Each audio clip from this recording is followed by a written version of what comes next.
Bonjour, quatrième semaine et maintenant on va accompagner Paul dans ce périple juridique jusqu'à Rome. Nous sommes à Jérusalem, la foule mécontente de voir Paul dans le temple l'a poursuivi et Paul va donner ce discours, ce plaidoyer devant la foule. Il commence par rappeler les épisodes du chemin de Damas racontés au chapitre 9, il le raconte maintenant à sa manière. Et nous sommes à la fin de son discours, au verset 17 à 24.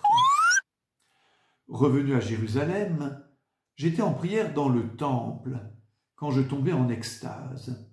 Je vis le Seigneur qui me disait « Hâte-toi, sors vite de Jérusalem, car ils n'accueilleront pas ton témoignage à mon sujet. » Et moi je répondis « Seigneur, ces gens le savent bien. » C'est moi qui allais d'une synagogue à l'autre pour mettre en prison et faire flageller ceux qui croyaient en toi. Et quand on versait le sang d'Étienne, ton témoin, je me tenais là, moi aussi. J'étais d'accord et je gardais les vêtements de ces meurtriers. Il me dit alors, « Va, car moi, je vais t'envoyer au loin vers les nations. » Jusqu'à cette parole, les gens l'écoutaient. Mais alors ils se mirent à élever la voix. « Débarrassez la terre de tel individu, il ne faut pas qu'il vive. » Ils poussaient des cris, arrachaient leurs vêtements, jetaient de la poussière en l'air. Alors le commandant romain ordonna de le faire entrer dans la forteresse. Voilà le premier discours de défense de Paul, dans la suite de toute une kyrielle de procès, à la fois devant les autorités juives et romaines. Mais si saint Luc s'y intéresse, c'est qu'en fait, c'est le christianisme qui est en accusation, et saint Luc va nous montrer par la voix de Paul que ces accusations sont infondées. Alors ici, Paul raconte lui-même sa conversion, le chemin de Damas. C'est saint Luc qui l'avait raconté au chapitre 9.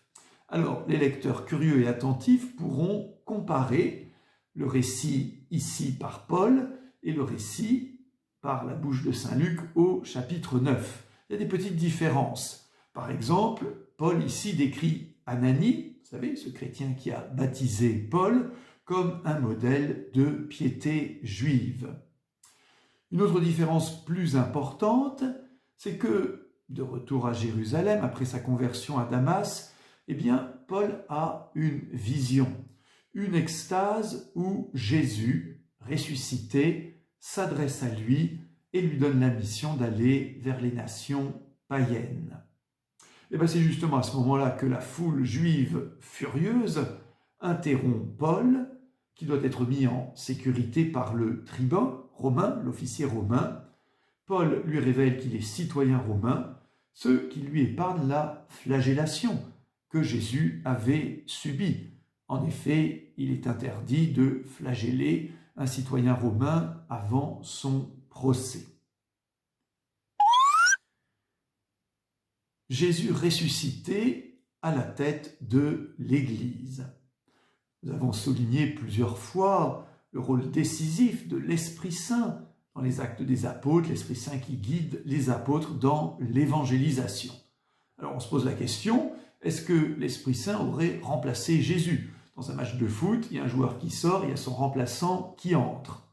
Eh bien non, l'Esprit Saint, il est envoyé par Dieu le Père à la prière du Fils, il est donc l'Esprit du Père et du Fils, et l'Esprit Saint ne fait rien de lui-même.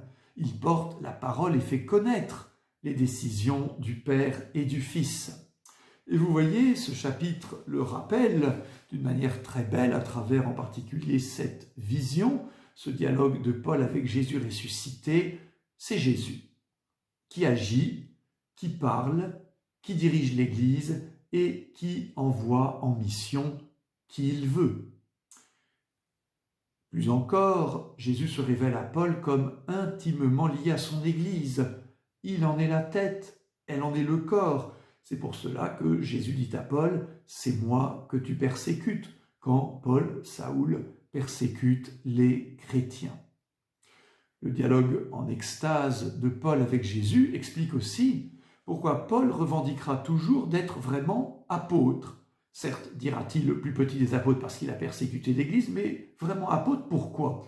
parce qu'il a été choisi par Jésus et envoyé. Vous savez qu'apôtre, apostolos en grec veut dire envoyé, envoyé par Jésus en mission comme les 12 apôtres, directement par Jésus.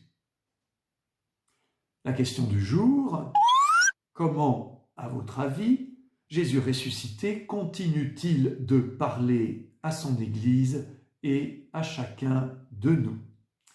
Bonne méditation et nous prions l'Esprit Saint.